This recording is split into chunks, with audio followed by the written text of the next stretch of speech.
Jeremias, capítulo 10. Os irmãos que encontraram, vamos colocar de pé.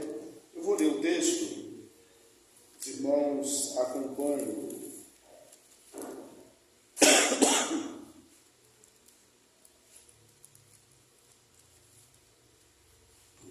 Usa de forma alternada, melhor. Um texto grande.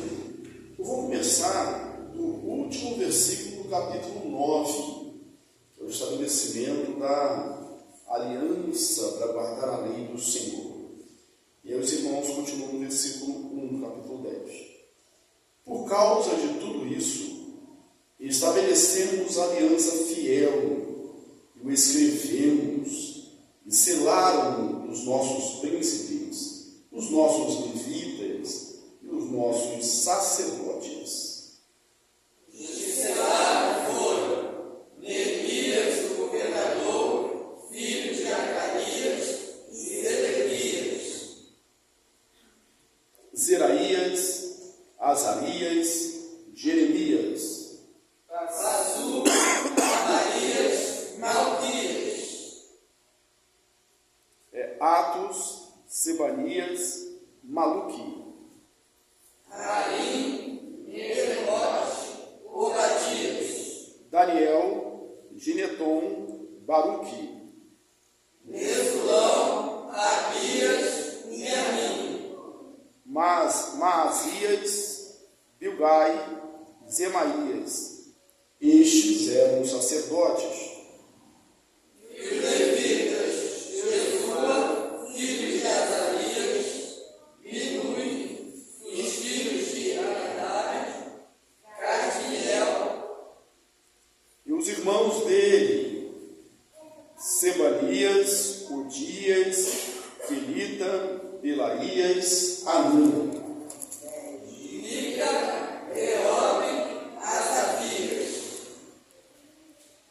Zacur, Serabias, Sebanias, Odias, Bani e Benito, os chefes do povo, Paróis, Pater, Moabe, Elão, Zatu, Bani, Uri, Asgade e Betai, Adonias, Rivai, Adim, Até, Ezequias, Azul, Odias, Azum, Bezai, Alife, Anatote, Nebai, Magbias, Mesulão, Ezir, Mesesabel, Sadoc, Jatua, Pelatias, Amã, Anaías, Oséias, Ananias, Assur, Aloés, Pilha, Zobeque, Reum, Asa, Manassés, Aías, Anã, Baruque, Arim e Paraná, o resto do povo, os sacerdotes, os levitas, os porteiros, os cantores, os servidores do templo e todos os que tinham se separado dos povos de outras terras para a lei de Deus, suas mulheres, seus filhos e suas filhas, todos que tinham saber e entendimento. firmemente aderiram a seus irmãos, seus nobres convieram numa imprecação e num juramento de que andariam na lei de Deus, que foi dada por intermédio de Moisés, servo de Deus, de que guardariam e cumpririam todos os mandamentos do Senhor, nosso Deus, e os seus juízos e os seus estatutos.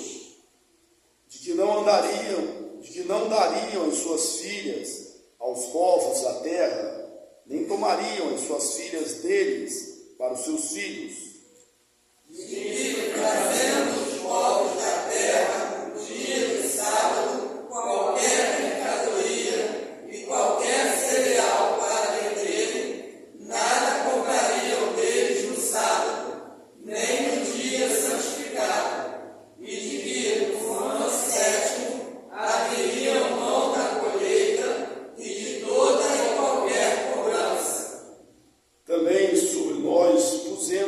preceitos, impondo-nos cada ano a terça parte de um ciclo para o serviço da casa do nosso Deus.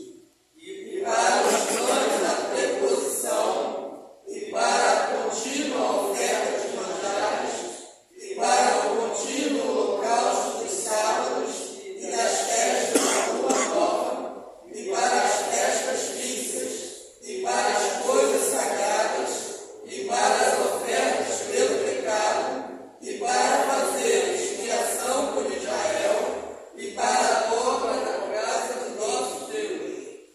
Nós, os sacerdotes, os levitas e o povo, deitamos sortes acerca da oferta da lenha, de que havíamos de trazer à casa do nosso Deus, segundo as nossas famílias, a tempos determinados, de ano em ano, para se queimar sobre o altar do Senhor, nosso Deus, como está escrito.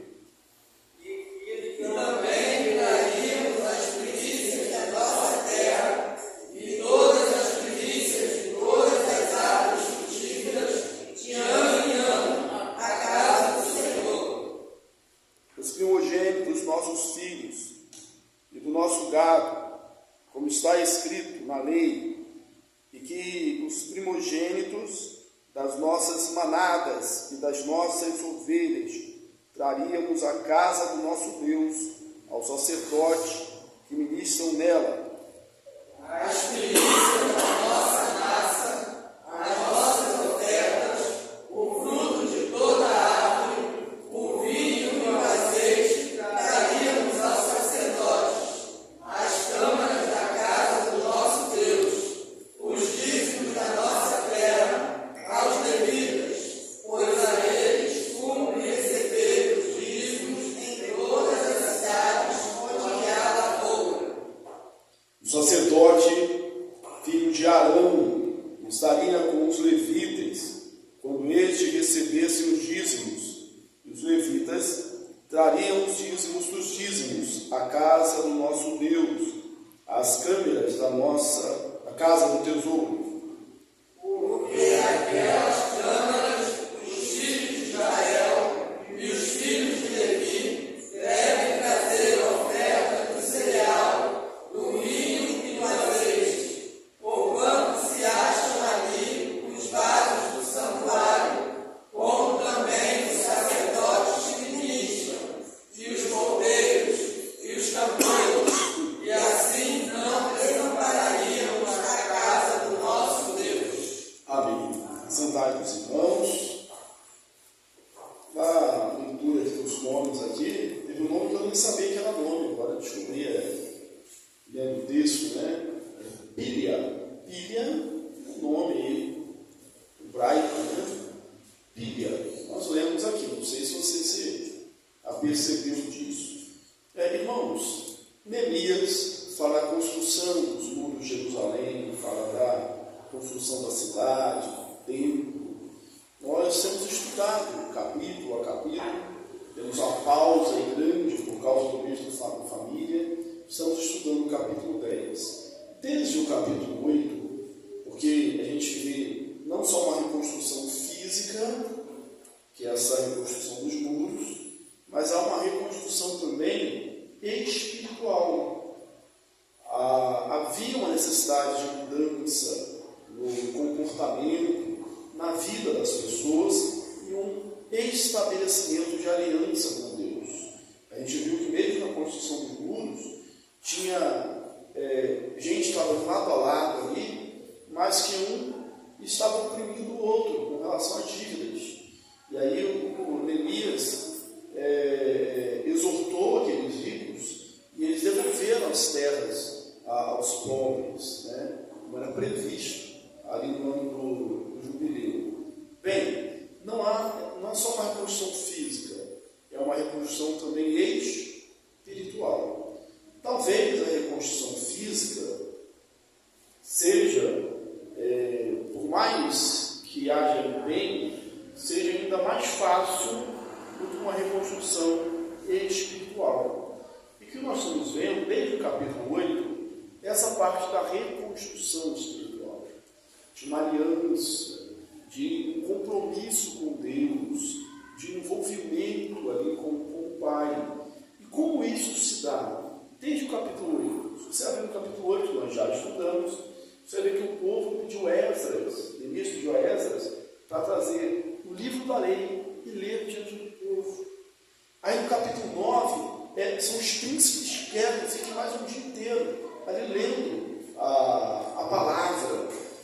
Então, a reforma, o avivamento, esse movimento de volta para Deus, começa quando?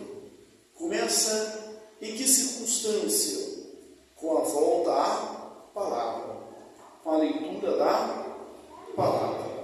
Em toda a história bíblica, ou na história da igreja, o avivamento, o retorno a Deus, aconteceu quando houve também o retorno à palavra de Deus.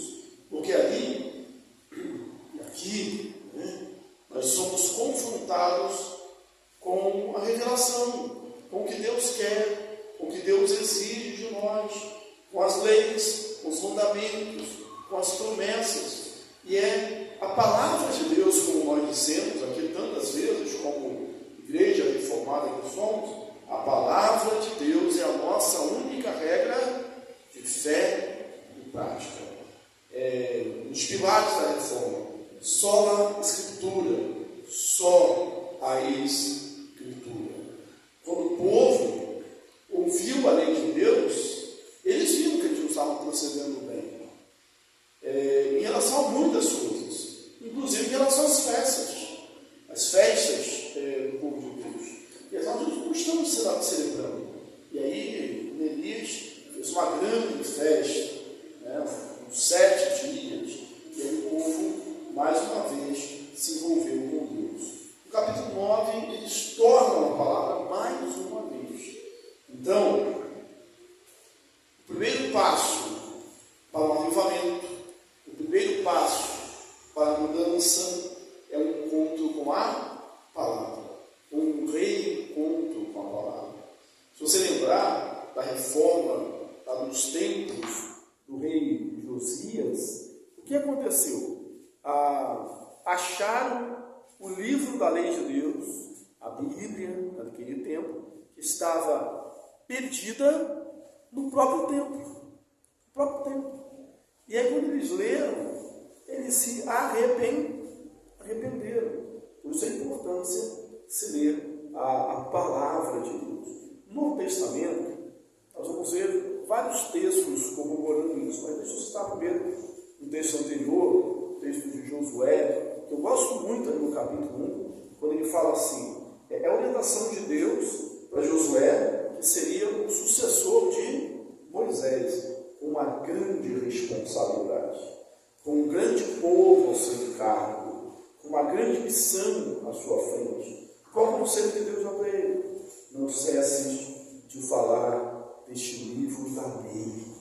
Antes medita nele de dia e de noite, então farás prosperar os teus caminhos, e serás bem-sucedido em tudo quanto realizares. Não te mandei eu? Se forte e corajoso, não temas, o Senhor teu Deus é contigo.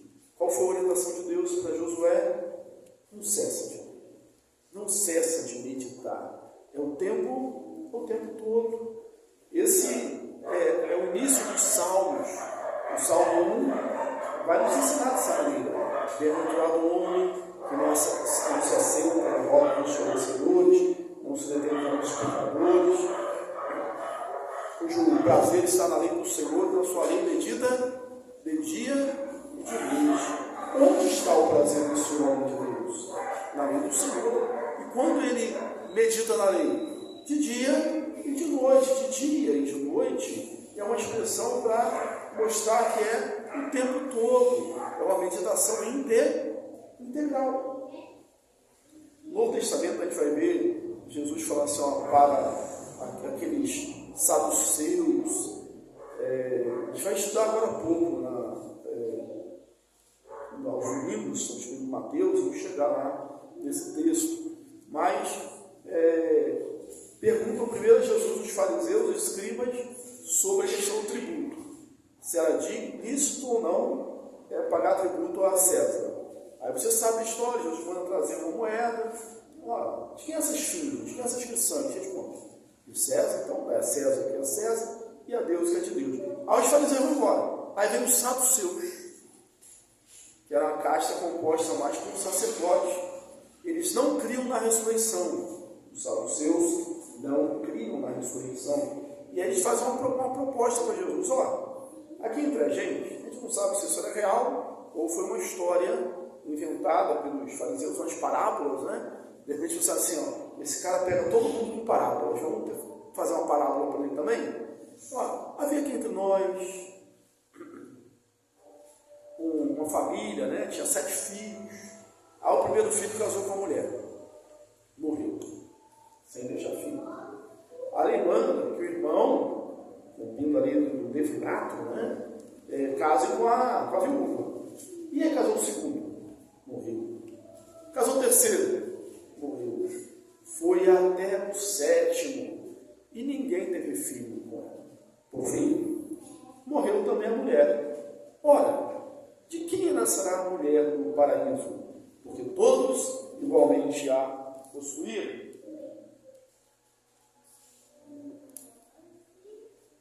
Quem lembra qual foi a resposta de Jesus? Errais. Primeiro ele falou, errais, não conhecendo as Escrituras, nem o poder de Deus. Aí só depois que ele disse que no céu não se casam nem se dão em casamento.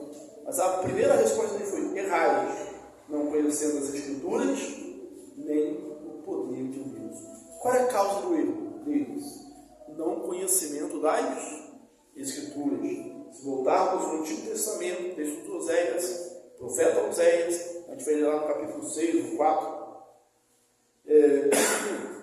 meu povo está sendo destruído porque lhe falta o conhecimento. Aí Jesus, no Novo Testamento, fala, examinar as Escrituras, porque cuidar de ter nela a vida eterna, e são elas mesmas que testificam de mim. E temos Paulo dizendo a respeito dos bereanos, né? Lucas diz isso lá em Atos, que os bereanos eram mais nobres que os de Tessalônica. Qual é a razão dessa nobreza? Que eles examinavam dia a dia as Escrituras, conferiam ali as coisas para ver se elas de fato eram assim. Então todo avivamento, todo o movimento de retorno para Deus começa com as Escrituras. O que o povo estava fazendo lá no Pentecostes? Orando e estudando, lendo.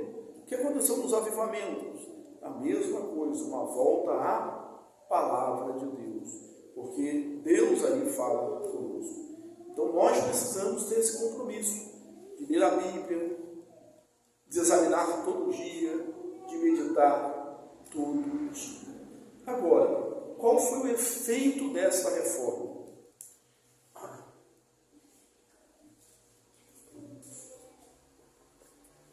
Qual foi o efeito dessa reforma? Antes, porém, como foi esse compromisso? Que aí dá um texto que nós lemos aqui logo no início, aquela quantidade toda de nomes, né? Como foi feita essa reforma? Eles escreveram, irmãos. Vamos botar aqui no papel, vamos formalizar esse nosso compromisso com Deus. Eles não foram só uma palavra, não, eles escreveram. E o texto que nós lemos hoje começa com a lista daqueles que assinaram, que selaram aquele documento. Né? E quem é o primeiro a colocar o selo no documento? Quem lembra? O governador, Neemias, aquele que está acima. Diz o ditado popular que o dono do boi pega pelo chifre, né? Isso aí, quer dizer, tem que ser o primeiro a dar o exemplo. Então Neemias é o primeiro a colocar ali o seu selo, a iniciativa, os primeiros passos e os atos de maior responsabilidade sempre vêm do líder. Né? Tem que haver esse compromisso. Tem que ser o primeiro a se envolver. E a gente sabe disso. Em qualquer lugar, na igreja, ou fora, no trabalho, se o líder, que é o líder, o chefe, né, ele não está fazendo, né, aí que as coisas não acontecem mesmo. Então é necessário que o líder dê o exemplo.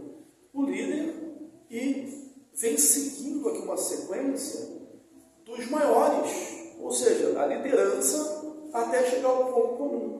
Aí a gente vê uma relação de nomes aí que nós lemos, que é pode ser até um trava-língua, né? Nomes difíceis. Quem são esses nomes que sucedem depois de Neemias? Aí o texto diz lá, são esses os sacerdotes. Então, primeiro selou ali, a gente vai cumprir a lei. A gente vai obedecer esse estatuto. A gente vai ser fiel a Deus. A gente está assinando isso aqui. A gente está deixando isso aqui materializado. Quem assume a responsabilidade primeiro? Neemias. Depois de Neemias, os sacerdotes. Aí vem uma outra penca de nome, os levitas. Aí depois do levita, os chefes das famílias. Israel é dividido em famílias, então os chefes das famílias, os príncipes, né, das casas, eles vão ir acima. E por fim, todo o povo. Então, vem de cima para baixo. Inclusive, aí eu vou abrir um parênteses aqui para dizer como Paulo, né? Falo como homem, né? Falo como homem, é minha opinião, senão obrigado a acreditar. Toda a revolução, todo o movimento assim nos países mesmo, né? As coisas acontecem quando vem de classes lá de cima. Né? Às vezes eu pensava, o povão fez a revolução. Sempre tem alguém lá de cima envolvido. Tem que haver a liderança. Repito, senão obrigado a acreditar. É a minha interpretação dos fatos históricos. Né? Posso estar errado. Bem, mas o fato é que aqui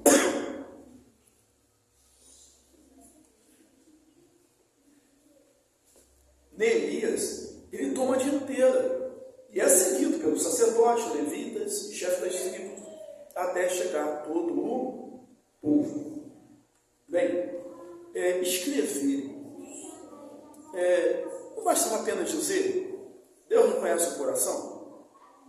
Bastava apenas dizer. Não precisava escrever. Eles escreveram para materializar aquilo. Escrever, às vezes, é bom. Deixar um compromisso, né, de fidelidade. O pastor Hernandes de Lopes, no livro que ele comenta esse texto, ele cita dois personagens importantes da história da igreja. Um foi esqueci agora o nome, o pregador que pegou lá pecadores nas mãos de Deus irado, Jonathan Edwards.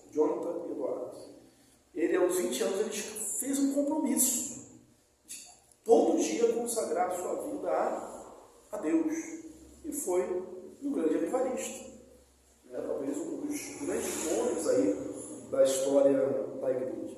E outro foi David Brenner, que também consagrou a sua vida e escrevia. O diário dele, ele morreu com 29 anos, ele foi um missionário que evangelizou os índios pele vermelhos na América do Norte. Morreu aos 29 anos, mas deixou um legado tão forte daquilo que ele escreveu seus compromissos com Deus, que o John Wesley, o pai da igreja metodista, ele disse que o diário de David Brenner era o segundo livro mais importante depois da Bíblia, para o cristão dele. Então, é um que escreveu o seu compromisso ali com Deus. Teve um período na minha vida, logo na adolescência, eu lembro sobre estudo bíblico, e falava para a pessoa, anota as coisas que você está... Eu tinha um caderno, eu escrevi todos os princípios, um resumo, e um compromisso que você tem diante de Deus, escrevi. E como isso faz bem. Você escrever o compromisso que você tem ali com Deus. Agora, um outro ponto importante é que esse compromisso com Deus, de observar a palavra de Deus, ele não fica na teoria, ele vai para a prática. O que é obedecer a Deus? Jesus ele disse, olha, vocês são meus amigos se fizer o que eu mando. Esse é o tipo de amizade que eu quero. Você é meu amigo se fizer o que eu vos mando. Você obedecer a palavra do meu pai. Vocês são meus amigos. Não adianta dizer assim, eu obedeço a Deus. Eu obedeço a Deus no meu coração. Deus sabe. Não é essa coisa só interior. É uma experiência que se traduz na prática. Em coisas, às vezes, palpáveis em termos de atitudes, ou melhor, bem visíveis em termos de atitudes. E aqui, nesse texto todo, a gente resume em 3 atitudes que eles tiveram, muito práticas, que não ficavam em teoria. E essa atitude revelava o seu compromisso com Deus.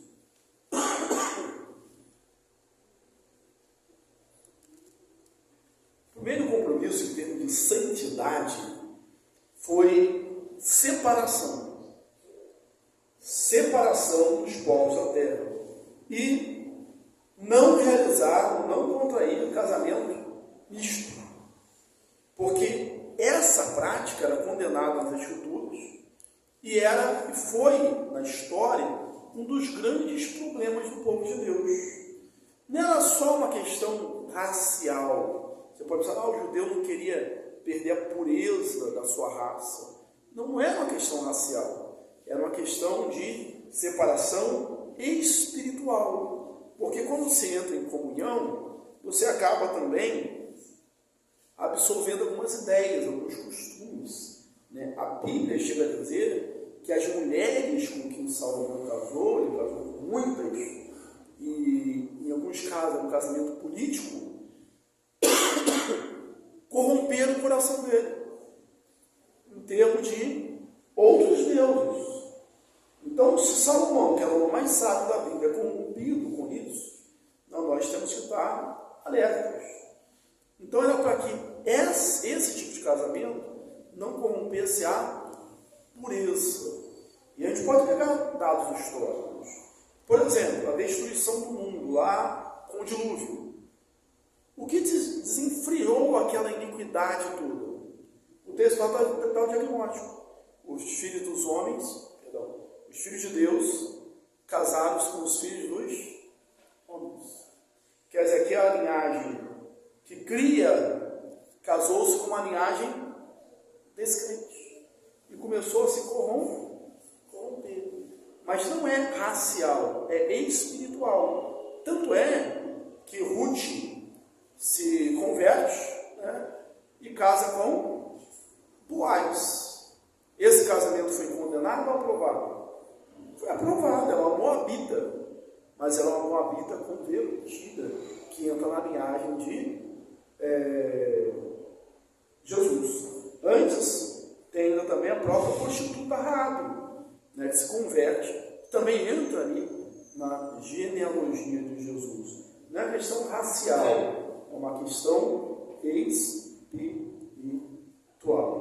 Esdras fala disso, Malaquias repete isso. No Novo Testamento, nós temos o apóstolo Paulo dizendo: não vos ponhais em julgo desigual com os incrédulos. Que comunhão pode haver entre as trevas e a luz?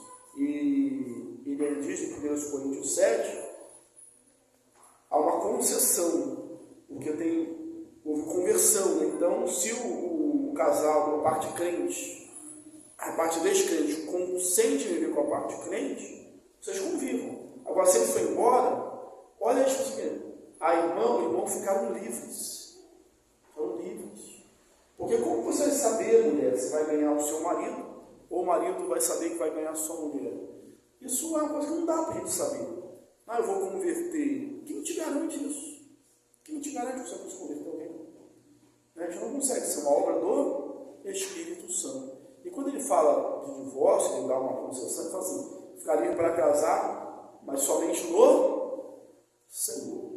Somente no Senhor. Então, o compromisso que eles tomam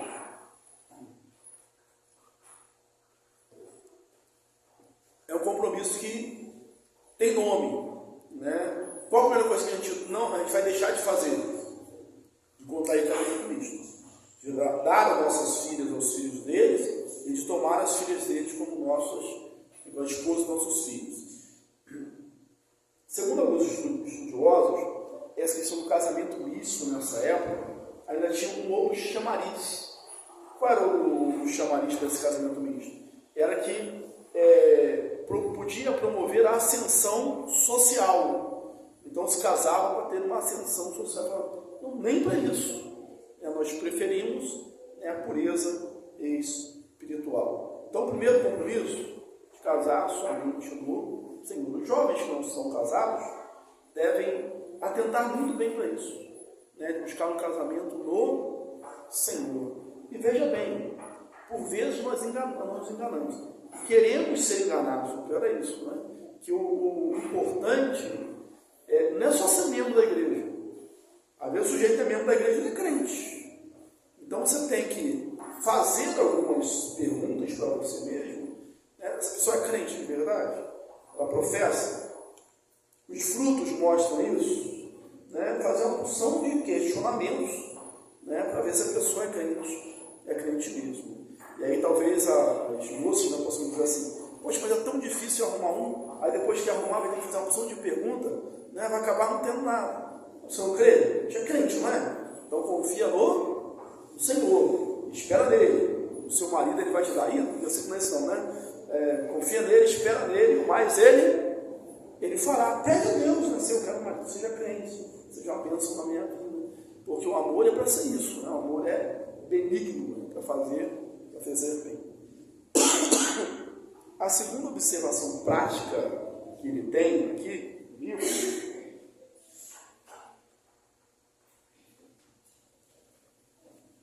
voltei ao médico terça-feira, falou que é assim mesmo, tem que esperar, né? A pessoa mudou a medicação, escutou o pulmão, não quis tirar o raio-x, falando, o pulmão está limpinho, não precisa de raio-x não, só está demorando mesmo. Passou mais remédio, estou tomando, né? Para você passa a tosse. Bem, o segundo compromisso dele aqui, que o povo assume, é de guardar o sábado, ou de guardar, para a gente cristão, guardar o domingo. Essa questão do sábado e domingo, o sábado é o memorial da criação. Deus descansou da obra da criação. E o domingo é a completação, né, como se completa a obra da redenção, da nossa salvação. Jesus ressuscitou no domingo, é o memorial da redenção. Desde a ressurreição de Cristo, o povo de Deus, a igreja, a gente vê isso repetidamente no Novo Testamento, ele aparece reunido no dia do Senhor, ou no primeiro dia da semana. Diversas vezes a gente vê isso. Dizem os críticos, a igreja fez isso por causa de Constantino. Não, muito antes de Constantino, a igreja, que foi 325, muito antes de 325, a igreja se reunia no domingo. Constantino ele oficializou essa data, o dia, mas o dia que a igreja guardava já era o domingo. Então guardava um dia na semana para o serviço do Senhor. E eles fazem isso aqui de uma maneira clara, dizem assim: olha, nós não vamos comprar nem vender, os mercadores não vão entrar na cidade. Eu fiquei até aqui imaginando, o pessoal que trabalha, a gente deve saber como é, né? Deve ter uma malícia, já um esquema para não se pegar nisso. Estou falando dos caminhoneiros, né? Está falando de comércio que não vai entrar na cidade. Quando você viaja, você vê lá que tem alguns horários, que certas rodovias não é permitido passar o caminhão, né? Então eles devem programar a viagem para passar naquela hora certa. Se não der passar naquela hora certa, vai ter que dormir em algum ponto até chegar a hora de passar naquele trecho, ou ter uma rota alternativa. Esses mercadores, eles podiam vir de longe. Aí vem de longe para vender suas mercadorias, né? Viagem difícil ali, aí chegou na porta da cidade no sábado. Não, por exemplo, deixar entrar, vamos comprar, vamos negociar aqui, a pessoa já está cansada, está com produto bom. Não, espera passar o sábado, espera lá. Não vamos negociar. Foi essa atitude que eles tomaram. É pagar seu preço? Paga seu preço. Às vezes um preço caro por ser fiel a Deus. Não era simplesmente uma regra, não vamos fazer porque não vamos fazer. Não, porque aquele dia era um dia reservado para o serviço de Deus. E quando a gente começa a abrir brechas e concessões, daqui a pouco o nosso dia de descanso está totalmente tomado. E a gente não reservou tempo nenhum para Deus. Ele estava dizendo, olha, em suma, ele estava dizendo, esse compromisso que a gente está fazendo aqui, internamente, o nosso coração está assinando aqui. ele vai ter resultado prático. Qual é o resultado prático disso? Um dia de adoração a Deus. Um dia. Pelo menos um dia de adoração ao Senhor. No Novo Testamento, esse dia do Senhor, ele continua valendo. Nós, às vezes, estamos muito distantes de observar isso. Mas precisamos. O breve catecismo de Westminster e também a confissão de fé nos dizem lá que a gente como deve guardar no sábado, o dia do Senhor, o domingo, com todo esforço e ordenando toda a nossa vida, para que no domingo a gente possa realmente descansar. Ele não fala para deixar tudo para lá, mas fala, você se planeja para no domingo você poder descansar. O descanso é o descanso das atividades normais, um descanso físico, sim, mas é um tempo também para nós nos dedicarmos mais a Deus. Então, procure, quem sabe esse é um desafio para vocês, chegar e dedicar o seu domingo ao Senhor. Quando for fazer as programações, a sua agenda, São Domingo é o dia de eu estar na igreja. Domingo é o dia de estar na igreja. E de se preparar para isso.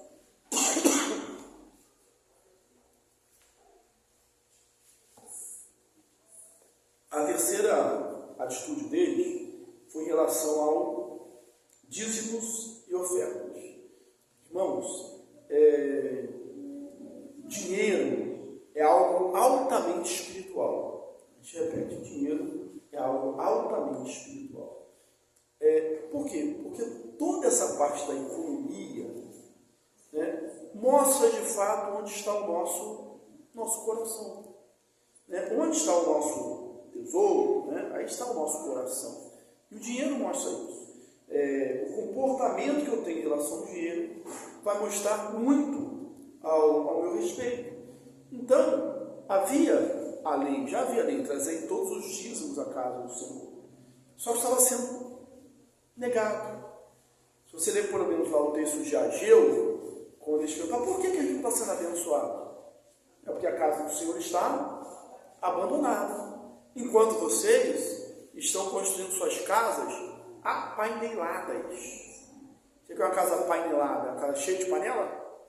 Não, a casa que à frente parece um painel, uma casa bonita, enquanto a casa de Deus está em ruína. Por isso, vocês plantam, não colhem, comem, não saciam, bebem, não se sedentam, se cobrem, não se aquecem, e o que recebe salário, recebe para colocar num saquetel, num saco furado, para abandonar a casa do Senhor. É interessante a gente fazer uma comparação entre antes e depois do exílio. Antes do exílio, eles cuidavam do templo, mas o templo era assim algo como um amuleto para eles. Eles tinham uma vida vazia, uma vida de desobediência a Deus, mas o templo estava lá, o templo do Senhor, o templo do Senhor. Depois do exílio, eles passaram a pensar de maneira diferente. Para que gastar tanto com o templo? Porque sustentar o templo de Jerusalém era uma coisa muito cara. Muito cara, havia muitas despesas. E aí eles tomam essa iniciativa de entregar os dízimos, entregar as ofertas. E não era só o povo que tinha esse compromisso.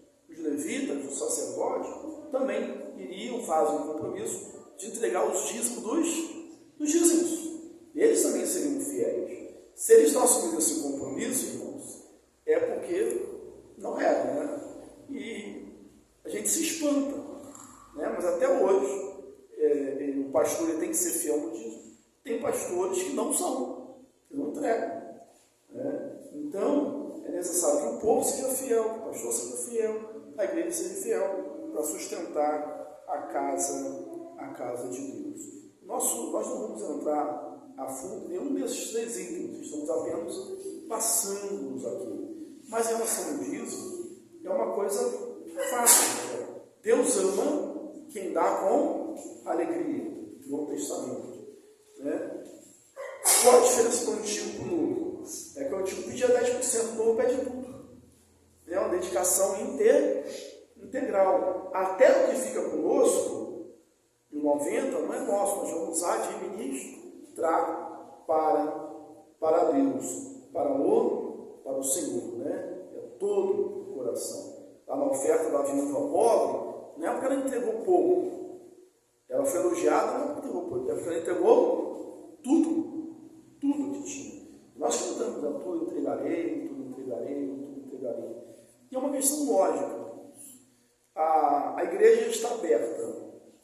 Para a igreja estar aberta e para a igreja estar funcionando, é necessário que haja dinheiro. Se você não for chamar isso de dízimo, você tem que dar outro nome, mas tem que continuar acontecendo. Por quê? Porque é necessário para a manutenção da casa do Senhor. Então não dá para dizer que você ama sem investir. Se é como um pai dissesse, eu amo meu filho, mas eu não pago escola, eu não pago médico, eu não pago comida, eu não pago nada. Mas eu amo.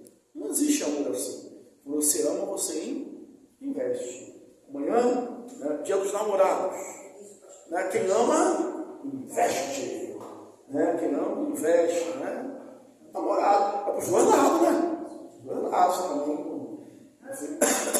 Quem me investe. Então, irmãos, sejamos fiéis nos nossos dízimos, na nossa oferta, sejamos fiéis no nosso casamento, orientemos os nossos filhos a casar somente no Senhor.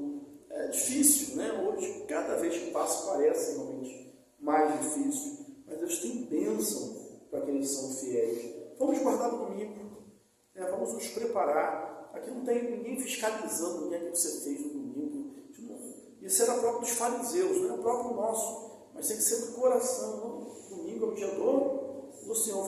Vou me organizar, vou preparar todas as coisas para poder me dedicar mais a Deus aos domingos. E vou sim separar o meu dízimo e a minha oferta. No texto aparece uma palavra que tem que ser sempre levada muito a sério quando se fala de dízimo. São as primícias. O que são as primícias? As primeiras coisas. É o que está em primeiro lugar. Então, quando o crente chega e diz assim, poxa, pastor, esse mês não sobrou para eu dar o meu dízimo. Já está errado. Já começou errado. Não tem que sobrar, não é o que sobra. É a primeira coisa. Quem entrega e sobra já está botando as coisas de cabeça para baixo. Né? Separar ali as primícias, 10% para o Senhor. Que Deus abençoe, rica e abundantemente. Semana que vem a gente continua no capítulo 11.